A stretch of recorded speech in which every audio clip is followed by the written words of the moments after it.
ഞാനാണ് ഈ ലോറിൻ്റെ അതിൽ എനിക്ക് ലോറിയായിരുന്നു. അപ്പോൾ ഞാൻ ഈ റൂട്ടിലൊക്കെ ഓടുന്ന ആളാണ്. അപ്പോൾ ആ സമയത്ത് ഇവൻ 2014 എൻ്റെ വണ്ടിയിലാണ് ഫസ്റ്റിൽ വന്നത്. ഞാൻ അർജുൻ്റെ അയൽവാസിയാണ്, 2 വീട് അപ്പുറത്താണ്.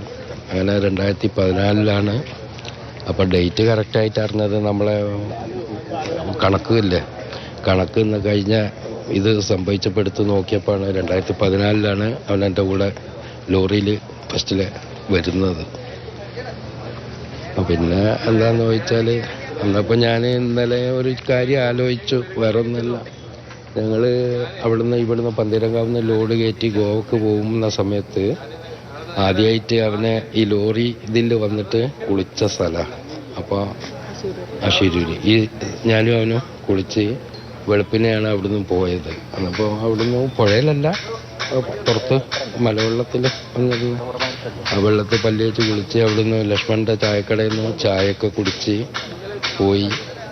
പിന്നെ അവൻ്റെ ഇതിൽ നോക്കുമ്പോൾ അവൻ്റെ അവസാനമുള്ള ഒരു ഇതും അവിടെ ആ പുഴയിലായി പോയി എന്നുള്ളൊരു ഇതാണ്.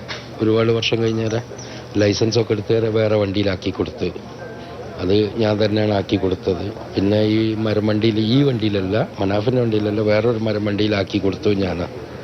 അത് കഴിഞ്ഞിട്ട് അവൻ പരിചയപ്പെട്ട് കയറിയതാണ് ഈ വണ്ടി. ഈ ലോറിക്കാരെല്ലാം പിന്നെ അവിടെ വന്ന് കിടക്കുന്നൊരു സ്ഥലമാണ്. നമ്മൾ ഒരു റെസ്റ്റ് ചെയ്യാനുള്ള, കാരണം അതിനുള്ള എല്ലാ സജ്ജീകരണവും ഉള്ള ഒരു ബാത്റൂം പോകാനാണെങ്കിലും ഒരു പിന്നെ കുളിക്കാനും നനയ്ക്കാനൊക്കെ പറ്റിയൊരു സ്ഥലമാണത്. അന്നപ്പോൾ അതിൽ ഈ ലക്ഷ്മൺ നായിക്ക് എന്ന് പറഞ്ഞ ആൾ നമ്മളെ മലയാളി ഡ്രൈവർമാരോട് ഒരു ആത്മാർത്ഥ ബന്ധമുള്ള ആളാണ്. കാരണം ഞങ്ങളവിടെ പോയി കഴിഞ്ഞാൽ അവർ പിന്നെ സ്വാഭാവികമായിട്ട് എന്ത് സഹായം, പണം കൊണ്ട് വരെ ഞങ്ങളെ സഹായിച്ച ഒരു വ്യക്തിയാണ് ഈ ലക്ഷ്മൺ നായിക്ക്. കാരണം എന്തെങ്കിലും ഒരു ഇതുണ്ടെങ്കിലും, കാരണം നമുക്ക് ഒരു സേഫ്റ്റി ആയിട്ട് അവിടെ കിടക്കണമെങ്കിൽ വരെ അവൻ വന്ന് ആ ടൈം പറഞ്ഞാൽ അവൻ്റെ ഇപ്പം ബോഡി കിട്ടാത്ത ഒരാളുണ്ടല്ലോ ലക്ഷ്മൺ നായിക്കിൻ്റെ, അയാൾ വന്നിട്ട് വെളുപ്പിനെ 4 മണിക്ക് വിളിക്കണം എന്ന് പറഞ്ഞാൽ വിളിക്കുന്ന ഒരു വ്യക്തിയാണത്.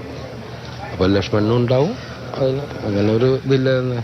അവൻ്റെ അച്ഛന് സുഖമില്ലായിരുന്നു, അത് കിണറിലൊക്കെ വീണിട്ട് അത് കഴിഞ്ഞ് ഇപ്പോഴും കിടപ്പിലാണ്. കാരണം നാളെ ഇത് അറിഞ്ഞോടുകൂടി ഒരു ചെറിയ വീഴ്ച വീട്ടിൽ നിന്ന് സംഭവിച്ചപ്പോൾ നടക്കാനൊന്നും പറ്റുന്നില്ല.